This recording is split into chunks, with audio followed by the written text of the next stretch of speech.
Usually can refer to several different places in here, and I think I did, where things have been changed.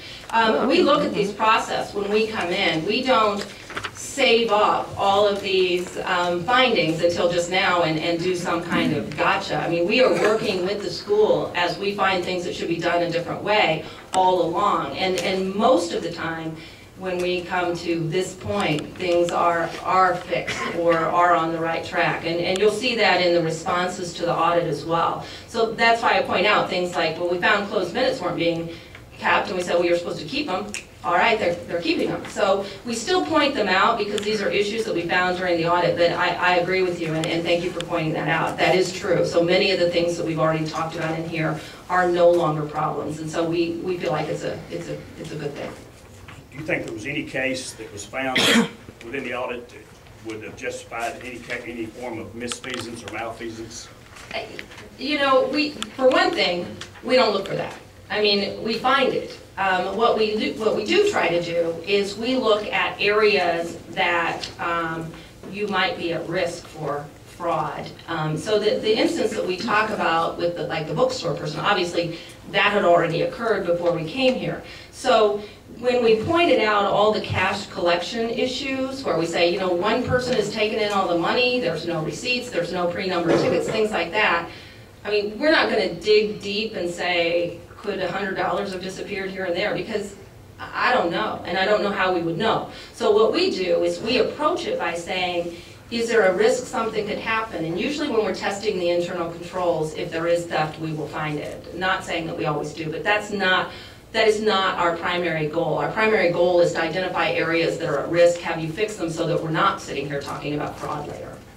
So, yes? And speaking about the Booster Club expenditures to various student athletes, did you look at that in terms of the rules set down by the Minnesota Junior College Athletic Association? We did look at those rules.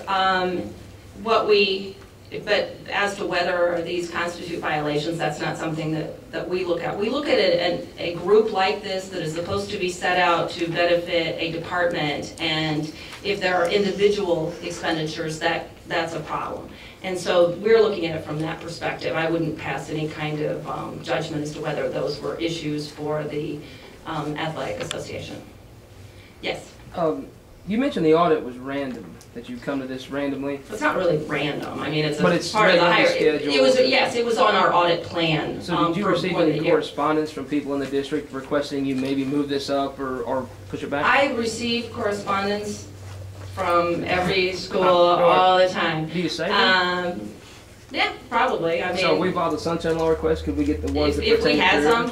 Yeah, I don't know if there are or are not any, but I can tell you that this school was on our audit plan for, you know, we're working right now on our next year's plan. Mm-hmm. We just did, you know, we're just putting it out, so this had to have been talked about more than a year ago. How far in advance do you make those plans? Just well, a year? Yeah, we revise it throughout the years. But what we did is we took a look at the schools that we were planning on doing, and then we have a list of community colleges that we had never been to, that our office had never audited, and Three Rivers is on it. And so that's how it came up. Is one of the things that we hadn't looked at. Who would we send that sunshine law request to get who was requested? Just your name? You can. Now, I have to tell you that there are a number of things. If we get information from people that are concerns through our hotline, those things are confidential. Sure. So we wouldn't. But if there were just letters or something like that saying, "Can you look at it?" But I don't know that there are any. I mean, there may be. I would be surprised if there's not, just because, like I'm saying, believe me, everyone. You know. You bet. But I'm just saying that this audit was on our plan, not because of any one issue that came up. And sometimes we will put something on our plan because something happened in you know, in an area, and we're getting a lot of calls on it. We'll put it in, and that was not how this ended up on our plan. I don't know if you got a chance to read the Post-Dispatch Sunday, I did. But the very well-respected sports journalist Vahe Gregorian wrote a lengthy article about your audit.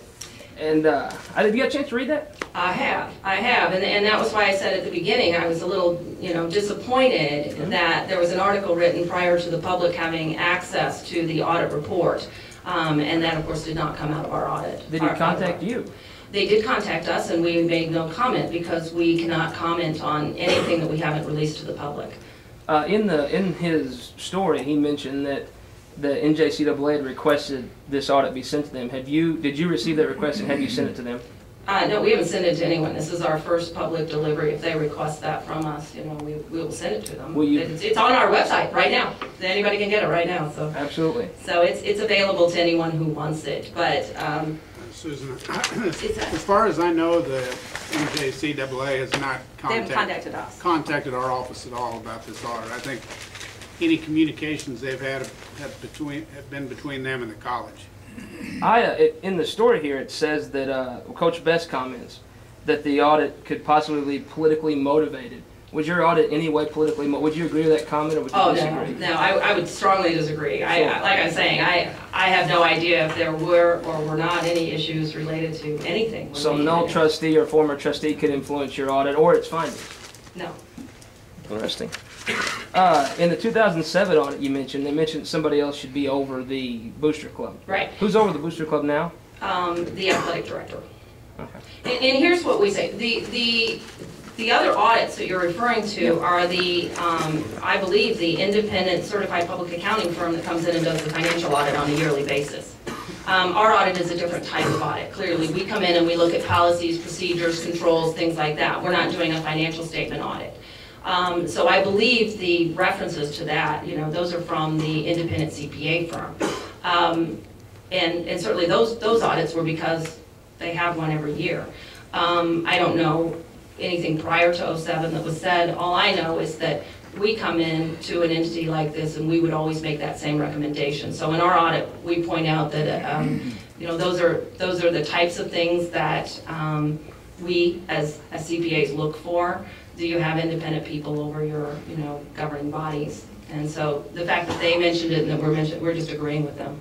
Well, one question I have, and it just maybe is not quite sharp enough to understand what all you guys do, but obviously you referenced the when SEMO broke its contract and Right. lied to the people over here.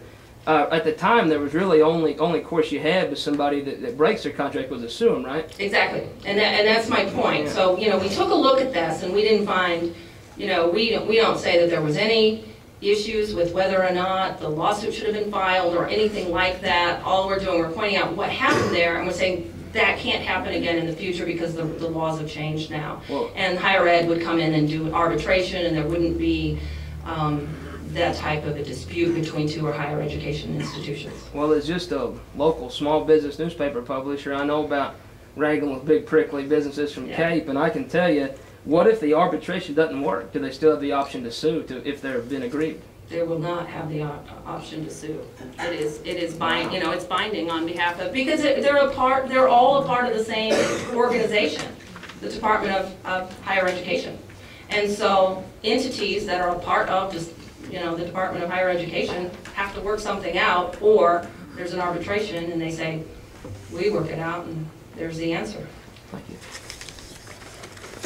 Yes. Got to follow up with his question. Yes. You mentioned when you were reading the payments from the Booster Club for health services for students, that it would be okay for the college to make those payments. So if we'd had a Booster Club donate the money to the college to make the payments, that would have been legitimate. It was just the vehicle we used to accomplish what we Certainly, that's probably fine. And that's, you know, the Booster Club is there to, you know, do a function as a whole. And when they start getting into things that are giving financial aid to individual students, it's a problem. Thank So, anything else? Yes. For the responses that haven't been taken care of immediately, how will the auditor's office follow up? No, we do not have enforcement power, nor do we want it, to tell you the truth.